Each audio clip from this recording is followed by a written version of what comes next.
São 8h38, estamos de volta com o CBN Manaus. Está conosco no estúdio o ex-senador Arthur Vigílio, candidato a prefeito de Manaus pelo PSDB. Prazer tê-lo aqui conosco. Eu gostaria de saber do senhor, inicialmente, se o senhor se eleger prefeito, o que vai ser diferente a sua futura eventual administração daquela que o senhor já teve no período de 89 a 92? O que vai ser diferente? Bom dia, Ronaldo. Bom dia, Marcos. Bom dia a todos vocês da equipe aqui da Rádio Tiradentes, da Rádio CBN. Eu agradeço logo a Denise que avisou que meu cabelo não estava bom. Não tinha como da gente mesmo. Acho que outra vez eu vou cortar menos. Mas olha, Ronaldo, de lá para cá, o tempo passou. Eu, que já tinha sido deputado federal, candidato a governador, eu fui mais 2 vezes deputado federal, líder de governo por 4 anos, ministro de Estado, chefe da Secretaria-Geral da Presidência da República. Ajudei a administrar o Brasil, portanto, não foi uma cidade, foi um país. Fui líder da oposição por 8 anos no Senado Federal. Ou seja, acredito que aprendi alguma coisa. E tenho a humildade de dizer que o meu governo anterior foi recheado de boas intenções, honestidade e acertos. E também de erros. Erros de boa fé, mas erros.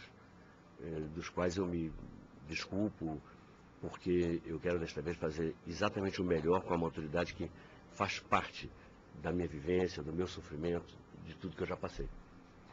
Senador, uma parte da sociedade, da cidade de Manaus, deseja uma organização no centro comercial da Zona Franca de Manaus, aquela parte que envolve os camelôs, que exatamente talvez um ponto negativo da sua administração anterior foi enfrentar esse problema usando métodos muito criticados à época. Porém, de um lado o grupo quer tirar, de outro lado há o camelô, que está receoso da sua entrada. Como é que o senhor pretende tratar esse assunto? Porque eu acho que é o problema mais importante que quero saber do senhor. Eu os vejo menos receosos hoje.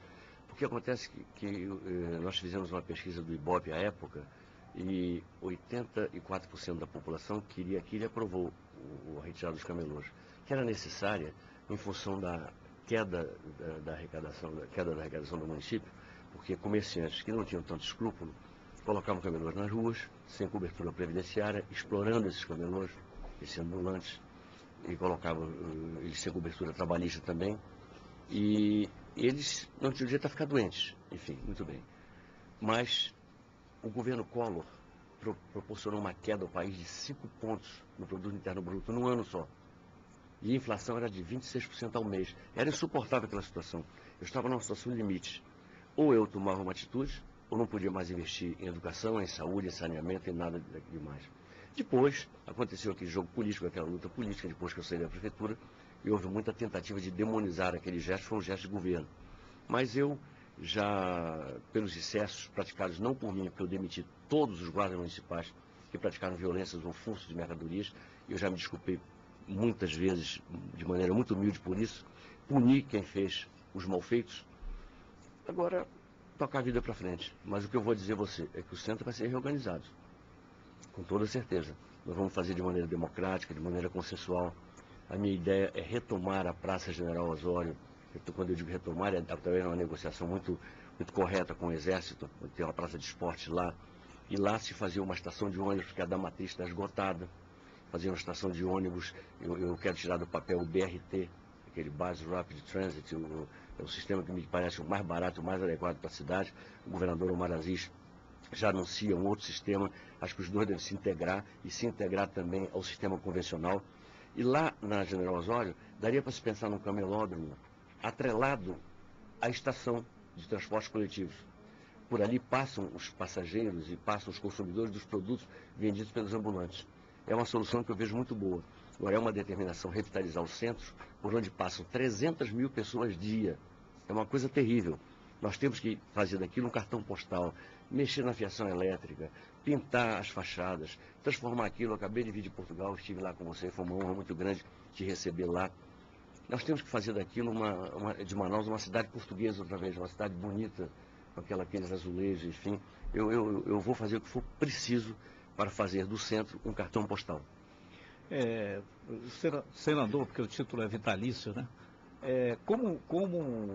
Quais são os seus planos, além desse da revitalização do centro, seus outros planos para a cidade de Manaus? E tem aí problema para dar e vender, né? Tá, tem problema à vontade. O primeiro não é nem plano, é dar assim um choque de verdade nesta eleição. Não fazer campeonato de ver quem vai fazer, dizer que vai fazer mais isso, vai fazer aquilo, porque eu quero saber primeiro o que o orçamento me permite. E procurar recursos estaduais, recursos federais, recursos internacionais e fazer parcerias público-privadas para poder tornar mais abrangente a ação da prefeitura.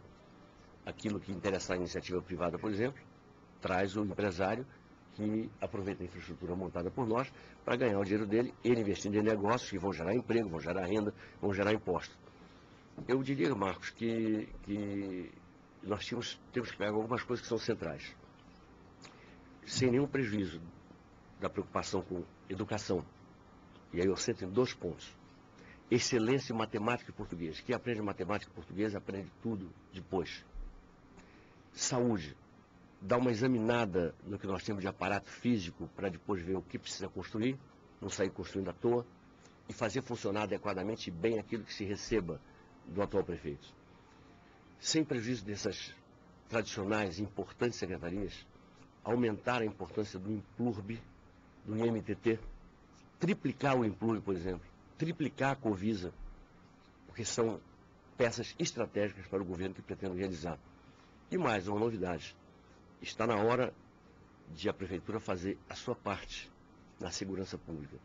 Se a liderança deve caber a presidente da República, se o grosso da repressão e da responsabilidade cabe ao governo do Estado, a prefeitura não deve se omitir, e a minha não vai se omitir.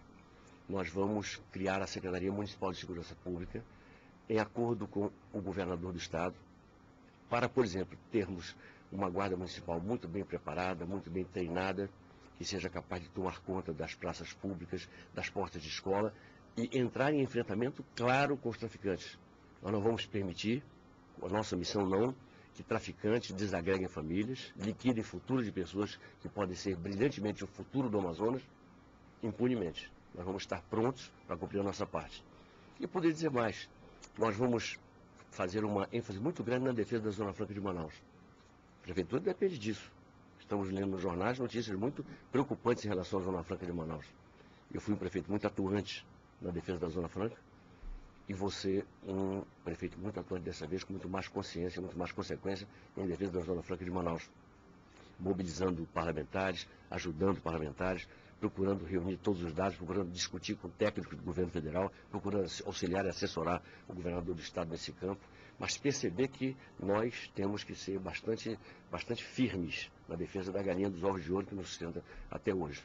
Senador Arthur Virgílio, o senhor é tido assim como um dos inimigos públicos do PT, Partido dos Trabalhadores.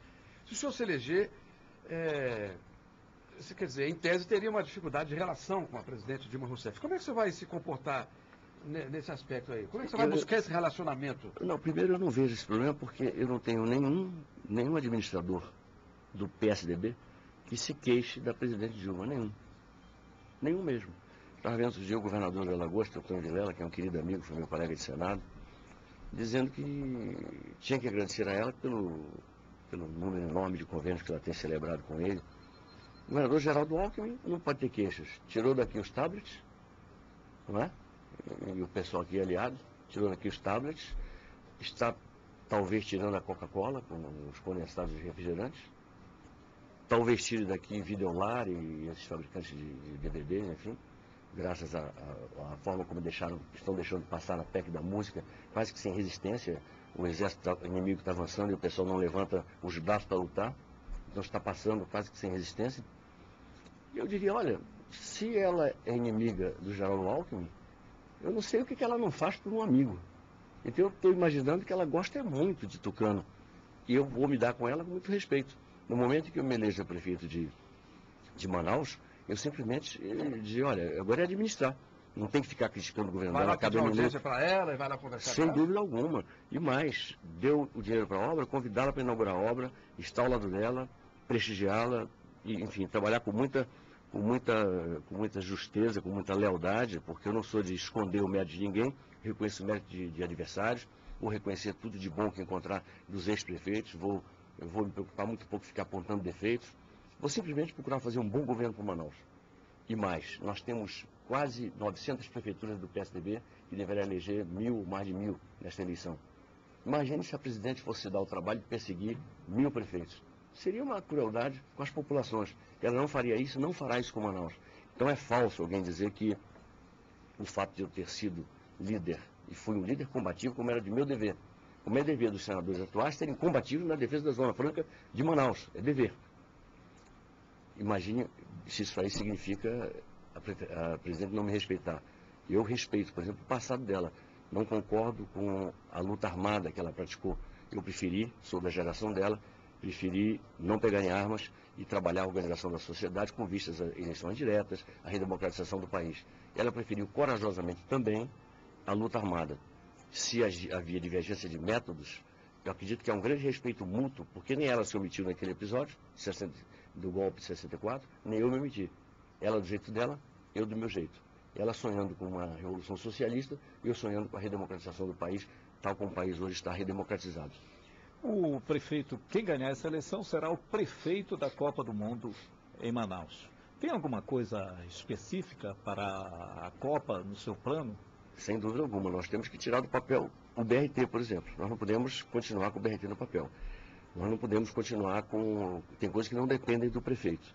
Mas não podemos mais imaginar que ainda agora mesmo houve uma interrupção de energia aqui em Iranduba, que poderia ter complicado a nossa entrevista. Não dá para nós não falarmos bem alto, bradarmos, gritarmos, que é uma imoralidade a internet no Amazônia em Manaus. Isso é uma imoralidade. Não podemos fingir que está tudo bem.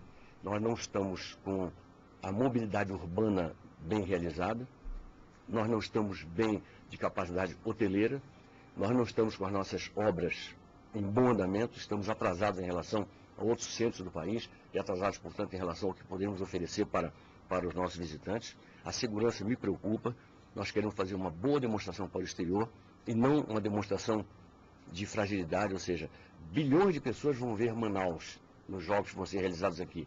Mas como é que vão ver Manaus? Uma Manaus bonita? Sim. Uma Manaus cercada de uma floresta linda, esfuziante, que deixa qualquer pessoa em êxtase? É verdade. Agora, uma Manaus onde a segurança não está boa? Uma Manaus onde as pessoas se queixam de não terem informações corretas, porque nós temos que intensificar o ensino bilíngue, as pessoas têm que falar inglês, o ideal seria inglês, espanhol, além do português. Eu não estou vendo isso andar. Eu não estou vendo se praticar aqui o ensino intensivo dessas duas línguas, inglês e espanhol, principalmente inglês.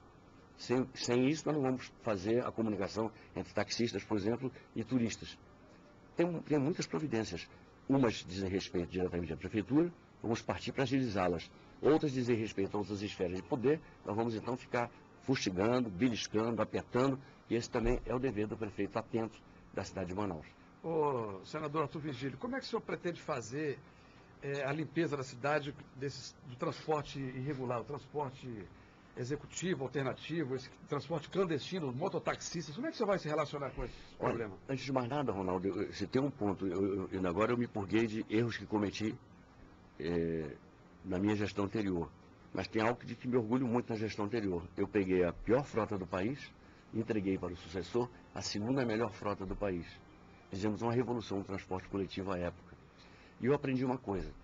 O transporte alternativo, o transporte regular, eles vicejam, eles nascem, eles têm vida quando o transporte regular está em falência, quando ele não está bem.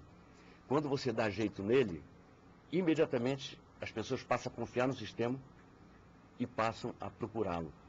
Passam até a deixar o carro em casa, porque passam a acreditar no ônibus, enfim, no sistema de transporte normal. A mesma coisa o lixo. Se você tiver uma coleta de lixo irregular na Avenida Castelo Branco, as pessoas estão, se não acharem, não tiverem certeza de que o carro coletor vai passar às 10 da noite, em ponto, todos os dias, um vai depositar meia-noite, o outro 4 da manhã, o outro 4 da tarde, o outro 16 horas, o outro 18 horas. Se tiverem certeza de que o carro coletor passa pontualmente às 22 horas, todos os dias, as pessoas vão depositar entre 15 minutos e 5 minutos para as 10 o seu lixo. É uma questão de organização e de se restabelecer a confiança no poder público, e esse eu tenho certeza que é um predicado que nós vamos saber mostrar para o povo de Manaus. O senhor falou do problema de energia, nós continuamos com o problema de energia em Iranduba. Estamos no gerador, Só né? que estamos no gerador. É verdade. Estamos trabalhando no gerador. Aqui o J. Rai, que trabalha lá, está dizendo, continua sem energia em Mas Iranduba. um grande abraço ao J. Rai, que é um queridíssimo amigo, figura da maior carinho que eu tenho. Agora, senador, o senhor tem um litígio jurídico com a senadora Vanessa Graziotin por conta do mandato que ela está exercendo e que o senhor disputou. E agora, a tem como adversária na eleição para a prefeitura. Como é que o senhor vê essa disputa? Vai ser uma revanche agora? Não, olha, primeiro eu não sou de revanche, eu sou mais de perdão. Acho que as pessoas devem meditar sobre o que fizeram na eleição passada, enfim. Eu vou deixar com o povo esses julgamentos. Mas se alguém tivesse que pedir revanche, seria ela própria, porque quem venceu a eleição em Manaus fui eu. Com tudo que fizeram, eu venci a eleição aqui em Manaus. O litígio também não é meu, é do Ministério Público. O Ministério Público é que detectou irregularidades gravíssimas no pleito e entrou com as ações que cabiam. Eu, como parte interessada, sou apenas assistente, sou mero assistente do Ministério Público Federal Eleitoral. E, portanto, vamos aguardar as duas coisas. Ela tem, neste momento, os direitos políticos inteiros, como os demais candidatos também, tendo o direito de se candidatar. Enquanto candidata, será tratada por mim com todo respeito. Quero ouvir as propostas dela. Se ela apresentar propostas boas, como os demais candidatos também, eu simplesmente adotarei como minhas as propostas se vencer a eleição. O que E ocorreria? darei crédito a ela e aos demais. O que ocorreria se durante essa campanha eleitoral agora saísse o resultado lá de um julgamento e de repente o senhor virasse senador? E aí? Não, eu não abandono esse projeto mais. Eu tenho suplente para isso, para assumir o mandato que eu possa ganhar na justiça. Meu compromisso é com Manaus agora. Senador Arthur Virgílio, quem acompanha a sua carreira vem notando que o senhor tem amadurecido bastante e esses cabelos brancos que o senhor hoje ostenta, esses cabelos prateados... Também, se não amadurecesse com cabelo branco, aí era só feiura mesmo, né? Tem que ter alguma vantagem nisso, né? A gente nota que o senhor é um homem assim, mais comedido nas palavras e tal. Comparando o Arthur de hoje com o Arthur de 20 anos atrás, a gente nota uma grande diferença. Eu, pessoalmente, noto certo que o senhor era um homem que não... Mais carbonário, mais incendiário, né? Era bem incendiário, topava qualquer parada, enfrentava qualquer desafio. Hoje o senhor já é um homem que mede as palavras, é um homem, me parece, mais conciliador. Mas continua topando qualquer parada e enfrentando qualquer desafio. Apenas que com comedimento, com tranquilidade. O que foi que mudou no senhor? O que o senhor eu acha diria que que mudou? exatamente esses cabelos brancos, que outro dia eu estava com o Serafim Corrêa numa solenidade, aí o Serafim falou, já reparou, Arthur, que desses políticos que tem mais ou menos a nossa idade, só nós dois não pintamos cabelo? E é uma coisa impressionante, né? Nós não pintamos mesmo. Eu acho que esses Tem cabelos... gente que já pinta há muitos anos, né? O meu é assim. Eu olho cada fio de cabelo grisalho, cada fio de cabelo branco, como uma conquista cotidiana minha. Eu conquistei cada um deles um a um. Eu não posso esconder os meus troféus, que não são esportivos, que são de vida. Sim, mas o que o senhor acha que mudou no seu comportamento aí? Mudou isso, a capacidade de ponderar, de medir as consequências do que se vai falar, do que se vai dizer, enfim, a capacidade de olhar mais as qualidades dos adversários, a capacidade de se valorizar mais, você falava do PT, se valorizar mais certas pessoas de valor que você conhece na diversidade, não achar que a virtude está apenas nos seus, que os defeitos inteiros estão nos outros, nos seus adversários, enfim. Eu tenho grandes amigos que fiz no combate, agora mesmo como senador. Grandes debates com adversários valorosos, enfim, e grandes companheiros que estavam ao meu lado, que eu valorizo também. Eu não valorizo mais adversários, nem valorizo mais companheiros. Eu valorizo as pessoas que eu vejo que têm valor público, que têm o que oferecer para o país, para os seus estados, e no meu caso, para o estado do Amazonas. Bom, eu já observei também que o senhor tem pedido desculpas à população pelos erros que cometeu. Tá? O senhor pediria desculpa ao presidente Lula pelo desafio que o senhor fez a ele na tribuna do Senado, chamando inclusive para a porrada? Sem dúvida alguma. Inclusive eu estive com ele já. Depois disso, ele me fez questão de me convidar para viajar com ele no avião. Foi até uma coisa que muita gente interpretou mal. Engraçado, pessoas assim contra ele arregadamente baixaram o pau em mim nas mídias sociais. Eu não tive alternativa de aceitar com ele uma vez uma carona que ele me ofereceu. eu seria muito mal educado se eu não tivesse aceito, enfim, conversamos muito amigavelmente, de maneira muito fraterna. Eu cometi um exagero ali, claro que havia uma ameaça a uma filha minha, e na hora que fizeram uma propaganda não muito limpa contra mim, descontextualizaram o que eu havia dito. Tinha um C, e estava acima de tudo a integridade da minha família, a defesa da minha família, enfim. E foi uma manobra muito suja, claro que não deve ter partido com certeza do presidente Lula, mas partiu de um setor do quarto andar do Palácio do Planalto. Isso ficou então, muito claro. Então, pediria desculpa dele? Sem dúvida alguma, não tem nenhum problema de me desculpar por exageros que eu cometa, por excesso que eu cometa. Quantas vezes eu me excedo, é do temperamento do escorpião mesmo, eu sou escorpião. Compensação, eu não sou capaz do rancor, não sou capaz de uma atitude assim menor, pequena. Por exemplo, vou lhe dar um exemplo. Eu respeito todos os candidatos, todos, não tenho direito de menosprezar nenhum. É uma eleição de 2 turnos, é uma eleição que eu tenho que, novamente, com muita humildade, lutar para chegar ao segundo turno. Não tenho, hoje em dia, previsão do que vai acontecer, eu não sou nenhuma mãe de nada para saber o que vai acontecer. Mas eu via, por exemplo, com muito respeito, uma candidatura que estava muito bem armada, que era da deputada Rebeca, estava muito bem armada. E eu dizia, muito bem, eu dizia, poxa, eu vou lutar muito com garra, uma garra que eu sei que não me falta, vou lutar e imaginava que eu posso perfeitamente chegar com ela ou chegar com outra pessoa, mas acho que essa moça vai para o segundo turno. Eu pensava comigo, apoiada pelo governador, apoiada pelo senador Braga, que também é um grande eleitor aqui no estado, o governador Omar e a primeira-dama Nesme Aziz, que são grandes eleitores aqui no estado também. Eu via que a candidatura dela estava, junto com qualidades pessoais dela, muito bem montada. De repente, acontece essa coisa, seja o que for que tenham dito para ela, eu jamais diria. Senador, nós estamos encerrando o programa, gostaria de agradecer ele e convidar para uma outra oportunidade, vamos agendar para o senhor voltar aqui. Esperamos ter vários contatos durante essa eleição. Muito obrigado, Ronaldo. Eu fico muito honrado, muito orgulhoso e feliz com o seu chamado e agradeço. É uma oportunidade muito boa de ter exposto o que expus para o povo de Manaus. Muito obrigado. Muito obrigado. E nós